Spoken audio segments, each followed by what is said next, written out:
Hello, scholars. This is Mr. Myers. This is lesson 4.7 on local government. As always, please take good structured notes over our objectives. We'll talk about different forms of local government, various city structures, and then end by talking a little bit about tax issues and funding issues associated with local government. Okay, so let's jump right in. So, in terms of different forms of local government, the largest one that is not a state would be a county. So, regardless of what the county is and what state it's located in, all counties provide the basic zoning, commercial, and residential regulations that help to inform homeowners and business owners about the kind of the lay of the land, what businesses can be built where, what regulations and restrictions there are on your business, your home, and so on and so forth. Now, most counties provide public services like schools, fire and police departments, but not all.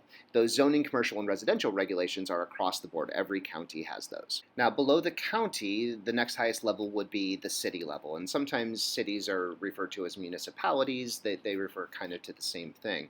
Depending on the size of the city or the municipality, they might be classed differently, but those cities have the similar kind of responsibilities as counties do: zoning, commercial, and residential regulations, and again, providing public services.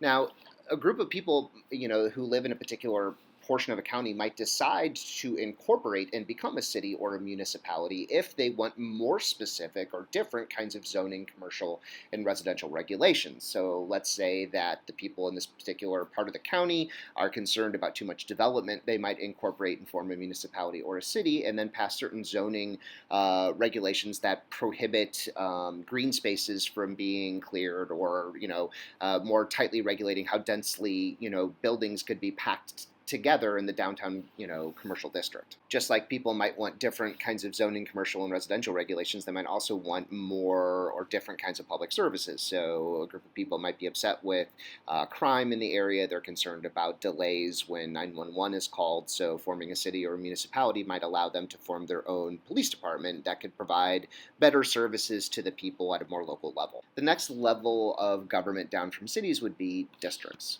The most common district that all of you would be familiar with would be school districts. Now, a couple things about school districts in the state of Missouri. School districts are separate from city and county borders. It's certainly possible that a city has its own school district, but those districts don't always correlate or run, parallel or exactly with the city boundaries. Let me give you a couple different examples. The school district of Clayton incorporates all of the city of Clayton, but actually a portion of Richmond Heights as well. It actually extends into a different city. Another example, or a different example, would be the school district of Maplewood Richmond Heights, which has two entire different cities or municipalities, Maplewood and Richmond Heights, together in one school district. The same kind of thing exists with fire districts. Clayton has its own fire department, its own fire district, but there's other examples like the Monarch Fire District that actually protects and provides fire services for multiple different municipalities: Arnold, Fox, multiple different places.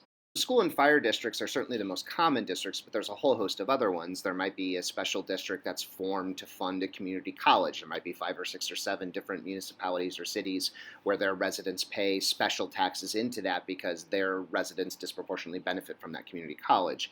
There's a zoo museum special taxing district. One of the most incredible things about St. Louis is that it's got a free history museum and a free art museum and a free zoo, one of the best in the country. But those are actually supported. The residents in and around the St. Louis area are part of the special taxing district because most of the people who go to the zoo are from kind of the St. Louis metropolitan area.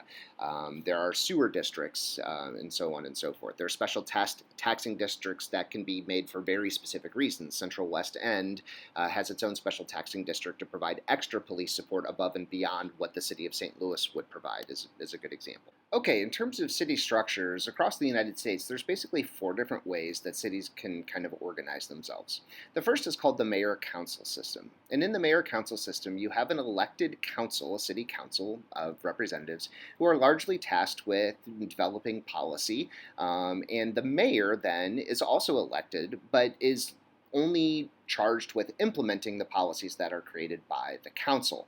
Now, within these structures, we can go even further and say that some of these mayor-council systems have a strong mayor, where the mayor has more responsibility than others, versus a weak mayor, where the mayor has really, less responsibilities, is more of kind of a political figurehead.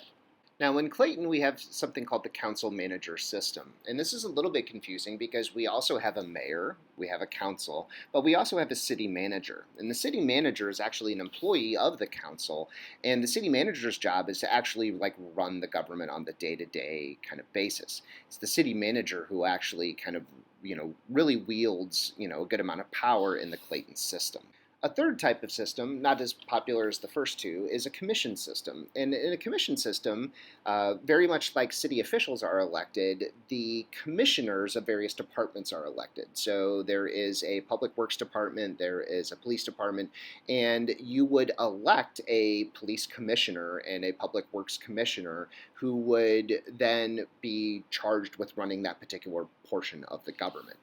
The fourth type of city structure is kind of a throwback. This is the small kind of town hall meeting. Think like places in outstate rural New England where the towns are very, very small, and once a month, the townsfolk would get together and then vote and make policy on various issues. There's not a whole lot of these, and they really require relatively small groups of people in order to function effectively. So in summary, most city structures either have the mayor-council system or the council-manager system. Clayton has a council-manager system that also happens to have a weak mayor. Okay, our last topic is taxes and local government.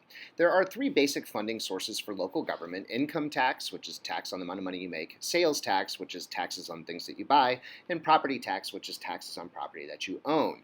The vast majority of cities and municipalities in, for example, Missouri, rely mostly on property tax, a little bit on sales tax. And there's only two cities, St. Louis City and Kansas City, that have an income tax. Now, because a lot of cities are reliant on those property taxes, and again, to a lesser degree, sales tax, cities are often seeking new business and residential growth opportunities to help pay for new city services or even like pre-existing ones. So, the roads in Clayton are starting to get bad. You need funds in order to be able to, repave the roads.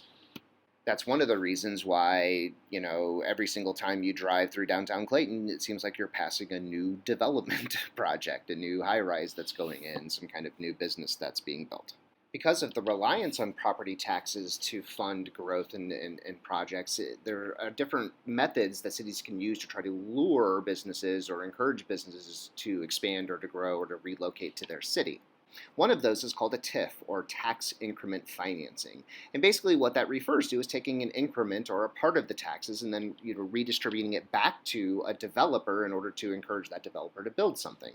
The Brentwood Promenade, which you see a picture of over here on the right, was built partly through a TIF. There's also something called property abatement, which basically refers to the area or the land on which a new building would be built would be free from having to pay that property tax. And there are other things that could be done, issuing historic property credits in order to redevelop or to preserve some kind of historical building, low-income housing credits. If an area needs low-income housing, there might be special tax breaks or incentives in order to build low-income housing. All of these are different ways to kind of encourage growth. And like all things, these things can be controversial. Some might argue that the rich and the powerful business developers are just simply benefiting more through these kinds of things, and the average citizens not so much. So, to what degree property abatements and TIFs are being used, it can be a source of contention. Okay, stay classy, San Diego, and as always, bring any questions to class.